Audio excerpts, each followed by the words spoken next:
எல்லாருக்கும் வணக்கம். சென்னையிலேருந்து சுப்புலக்ஷ்மி. இன்றைக்கி நான் பிரண்டையை வச்சு ஒரு பொடி ரெசிபி வித்தியாசமானது செஞ்சு காட்ட போகிறேன். வீடியோக்குள்ளே போய் என்னென்ன தேவை, எப்படி பண்ணுறதுன்னு பார்க்கலாம் வாங்க.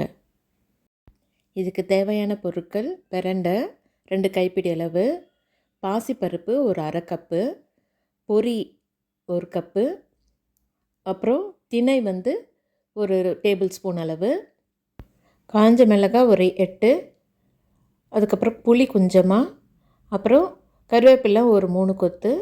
நல்லெண்ணெய் தான் இதுக்கு யூஸ் பண்ணணும், அப்போ தான் நல்லாயிருக்கும். அப்புறம் தேவைக்கேற்ப உப்பு, பெருங்காயத்தூள். இவ்வளோ தான். இது எப்படி செய்கிறதுன்னு இப்போ பார்க்கலாம். அடுப்பில் கடாயை வச்சு கொஞ்சமாக எண்ணெய் ஊற்றிக்கணும். ஊற்றிட்டு முதல்ல பாசிப்பருப்பை வறுத்துக்கலாம். அது கொஞ்சம் வாசம் கலர் மாறின வரைக்கும் வறுத்துக்கிட்டால் போதுமாக இருக்கும். பாசிப்பருப்பு கலர் மாறிட்டு நல்லா வாசம் வருது, இந்த அளவுக்கு வறுத்தா போதும். இப்போ இதை எடுத்துடுறேன். அடுத்தது இப்போது பொரி போட்டுக்கிறேன்.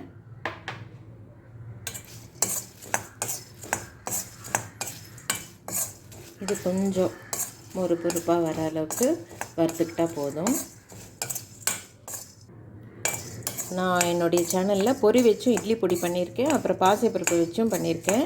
அந்த லிங்க் டிஸ்கிரிப்ஷன் போடுறேன், பார்த்துக்கோங்க.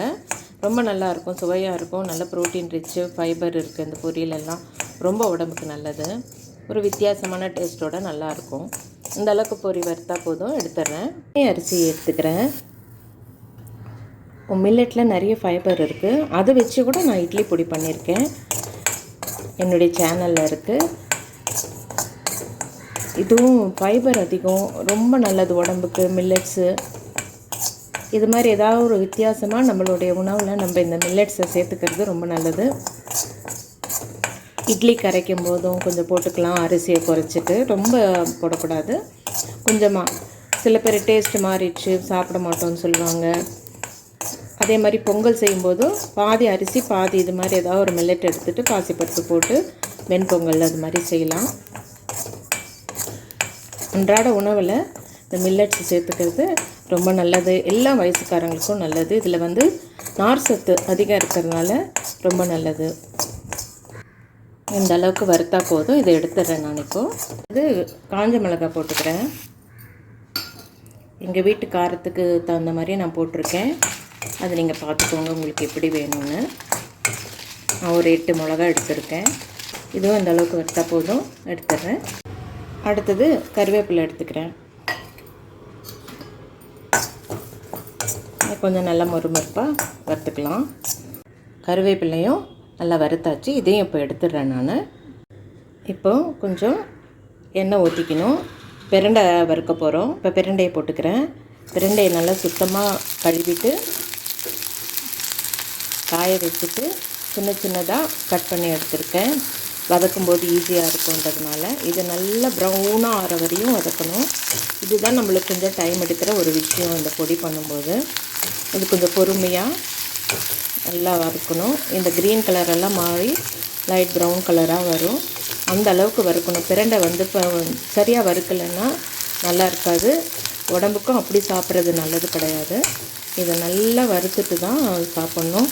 இந்த துவையல் பண்ணும்போது எப்படி பண்ணும்போதும் கூட பிரண்டையை அது மாதிரி தான் சாப்பிட்ணும். இந்த அளவுக்கு வதங்கியிருக்கு, இன்னும் கொஞ்சம் வதங்கணும். இது வதங்கிட்டே இருக்கும்போது புளியும் போட்டுடலாம். இந்த பொடிக்கு புளியும் போட்டால் டேஸ்ட் ரொம்ப நல்லாயிருக்கும். அதையும் இது கூட சேர்த்து வதக்கிக்கலாம்.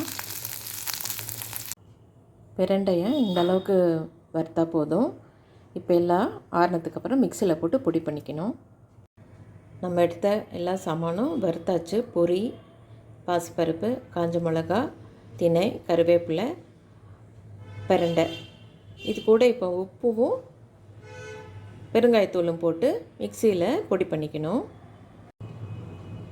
பிரண்டை பொடி ரெடி ஆயிடுச்சு. ரொம்ப சுவையோடையும் அருமையாக ரெடி ஆயிடுச்சு. எல்லோரும் செஞ்சு பாருங்கள். இது போல் ஒரு ஏர்டைட் கண்டெய்னரில் போட்டு வச்சுக்கிட்டோம்னா நம்ம 1 மாதத்து வரையும் யூஸ் பண்ணலாம். சாதத்தோடையும் நல்லாயிருக்கும். எல்லா டிஃபன் வெரைட்டிஸுக்கும் நல்லெண்ணெய் ஊற்றி போட்டு சாப்பிட்றதுக்கு ரொம்ப நல்லாயிருக்கும். ரொம்ப ஹெல்த்தியானது, ஈஸியாக செய்யக்கூடியது. எல்லோரும் செஞ்சு பாருங்கள். பிரண்டையில் நிறைய மருத்துவ குணங்கள் இருக்குது. இது நம்மளுடைய உணவில் அடிக்கடி சேர்த்துக்கிறது ரொம்ப நல்லது. இதில் துவையல் செய்யலாம், பொடி செய்யலாம், அப்புறம் சூப் மாதிரியும் செய்யலாம். நிறைய விதவிதமான ரெசிபீஸ் செஞ்சு சாப்பிட்லாம். எல்லோரும் செஞ்சு பார்த்துட்டு பயனடையுங்க. பிரண்டை செடியை வீட்டில் வளர்க்குறது கூட ரொம்ப ஈஸி தான். எல்லோரும் எப்படி இருக்குன்னு செஞ்சு பார்த்துட்டு எனக்கு ஃபீட்பேக் கொடுங்க. அடுத்த வீடியோவில் சந்திக்கலாம். நன்றி, வணக்கம்.